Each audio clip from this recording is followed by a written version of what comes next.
Je vais vous réciter un hadith du prophète Mohammed, la paix et soit sur lui. Regardez ce qui se passe en cette période. Dans un hadith authentique du saint prophète Mohammed, il nous a dit ceci, lui-même, c'est le prophète qui parle. Il dit quoi? Il dit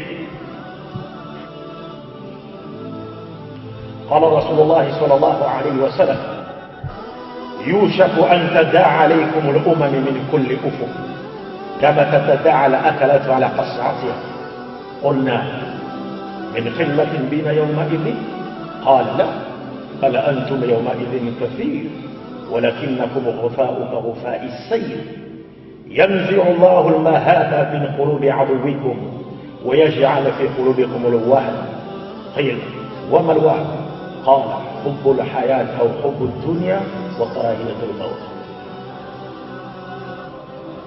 Écoutez attentivement cet hadith. Le prophète Mohammed sallallahu alayhi wa sallam nous prévient, il dit, il arrivera un moment où des nations du monde se rassembleront contre vous, les musulmans, de toutes parts.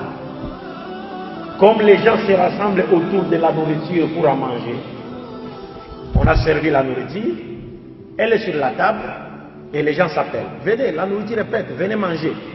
Le prophète nous dit, il arrivera un moment où vous les musulmans, des nations, vont se rassembler de toutes parts. Elles vont s'appeler pour aller vous tuer, vous les musulmans. Elles vont se rassembler pour aller vous tuer.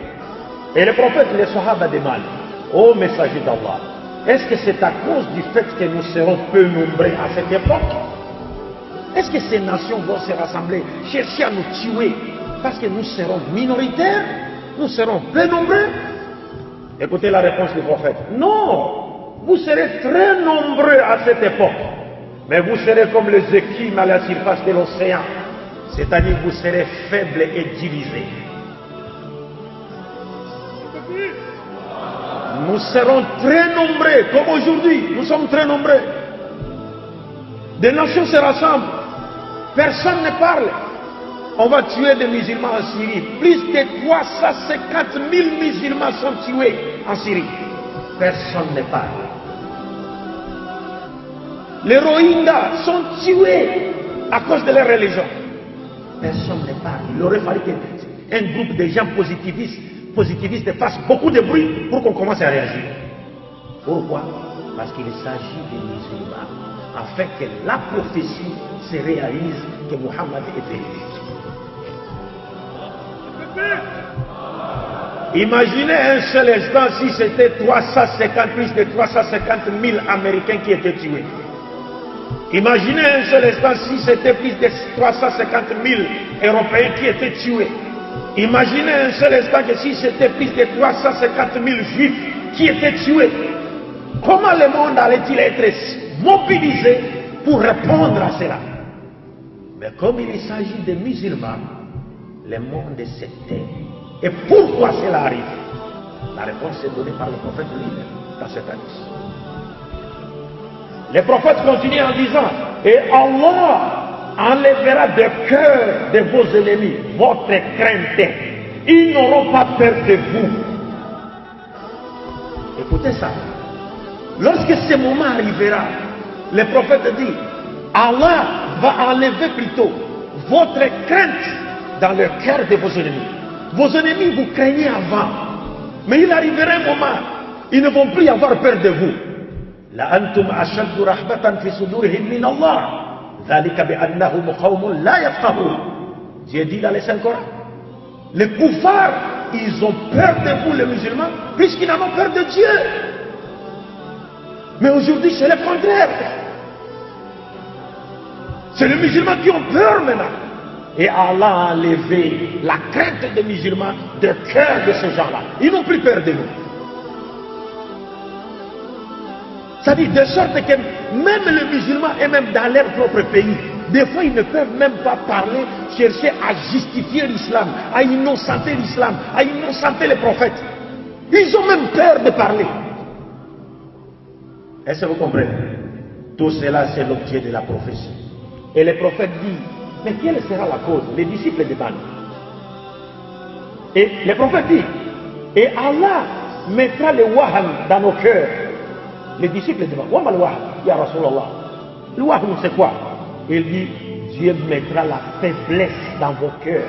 Le musulman, la faiblesse sera mise dans nos cœurs. Mais cette faiblesse, c'est quoi?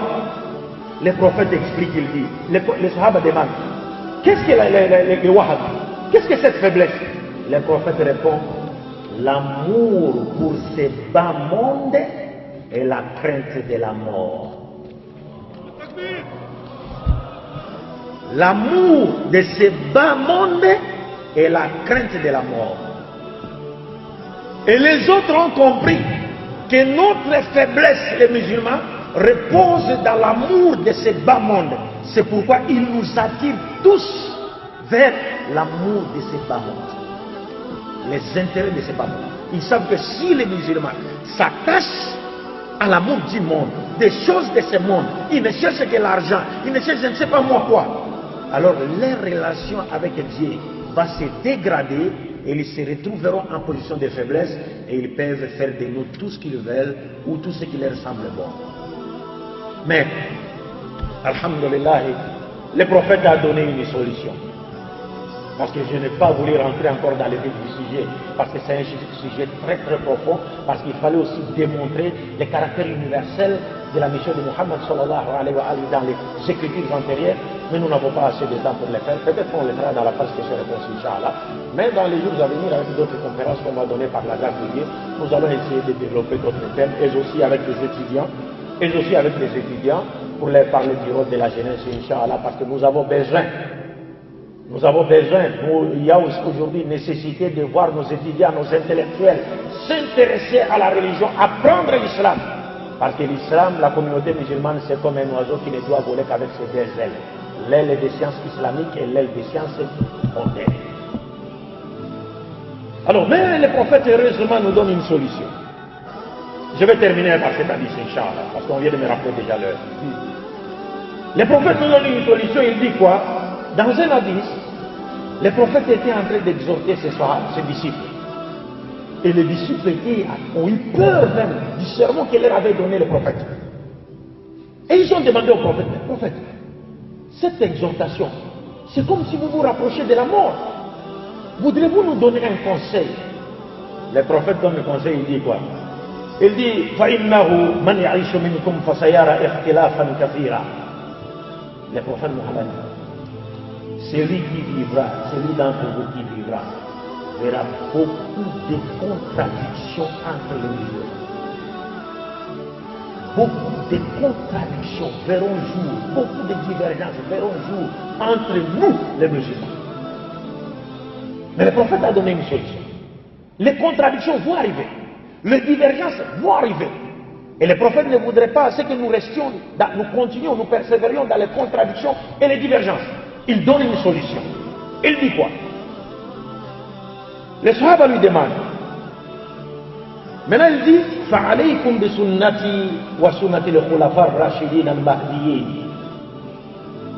Je vous recommande de vous attacher à ma sunna, à ma tradition et à la tradition des khulafa, des khalifes qui vont venir après moi, les sages, les bien guidés. Si vous voulez vous en sortir, et si vous voulez retrouver votre honneur, qu'avait le musulman d'alors à l'époque du prophète, alors il n'y a qu'une seule solution. Le prophète dit, faites un retour vers les vraies valeurs spirituelles et morales que moi, Muhammad, j'ai enseignées et qui seront perpétuées par le khulafa rachidin qui viendront après moi.